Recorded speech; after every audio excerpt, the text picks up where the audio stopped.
A Idade Média teve seu início no ano 476, que foi marcado pela queda do Império Romano do Ocidente e vai até o ano 1453, com a tomada de Constantinopla pelos turcos.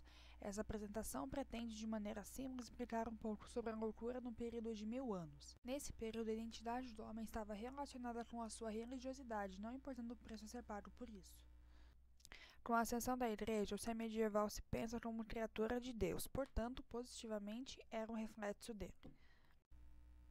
Para a identificação da loucura, o ser medieval é visto negativamente como um pecador, portador de vícios. A Igreja, com suas normas, era rígida e os que dela fugiam e as confrontavam eram hereges, e na hierarquia dos vícios a loucura estava presente. As doenças eram objetos de salvação para um corpo possuído. O corpo era a prisão da alma e para salvá-la era preciso se libertar do corpo. Existia um equívoco ao pensar que todo possuído era considerado um louco. Um louco que vale em sua estranha peregrinação é um ser que perturbava a ordem do espaço social. Para dar uma solução e fazer uma limpeza, surgem métodos de tortura similares. Entretanto, na Idade Média, o método mais eficaz e que foi mais marcante para a humanidade foi a Santa Inquisição. Quando o delito envolvia a credibilidade da Igreja e seus dogmas, a fogueira estava sempre acesa aos hereges, profanos, feiticeiras e blasfemos. Se feiticeiros eram ligados à magia, os inquisidores tinham métodos para que suas vítimas se entregassem, e se mulheres eram depiladas.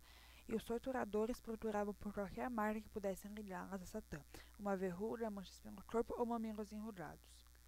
Os registros históricos estão repletos de imagens de diversos instrumentos utilizados para a imobilização dos condenados.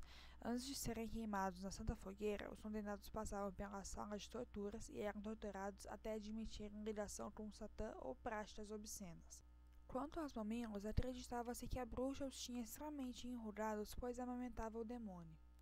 Para a tortura, a pera metálica era introduzida na boca, ânus ou vagina dos acusados de adultério, homossexualismo e relações com Satã, e era expandida gradativamente. Devia-se obedecer ao relacionamento imposto pela Bíblia.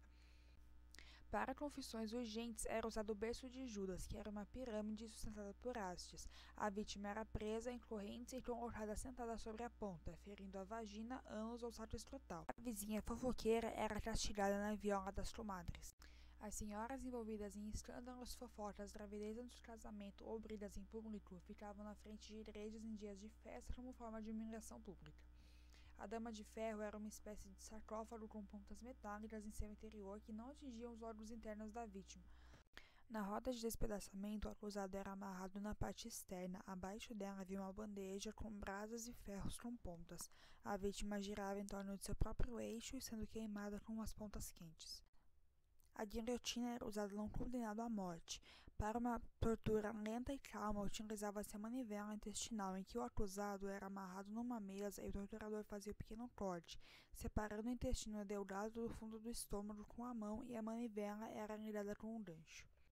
Cruel mesmo era o empalador. As vítimas ficavam nuas e eram enfiadas de baixo para cima, deixadas em muros de castelos. Agonizando, elas iam morrendo aos poucos de hemorragia ou perfuração de órgãos. O estilo gótico substituiu o formato das construções de mosteiros, castelos e igrejas de plano horizontal para vertical, para assim ficarem próximos ao céu. A igreja influenciou a música com canções religiosas da época, que eram entoadas em procissões. Os instrumentos foram inseridos para acompanhar as vozes, executando basicamente a mesma melodia. A festa dos loucos era o carnaval da Idade Média, um período de 3 dias em que se perdia a identidade cristã e apegava-se a costumes pagãos.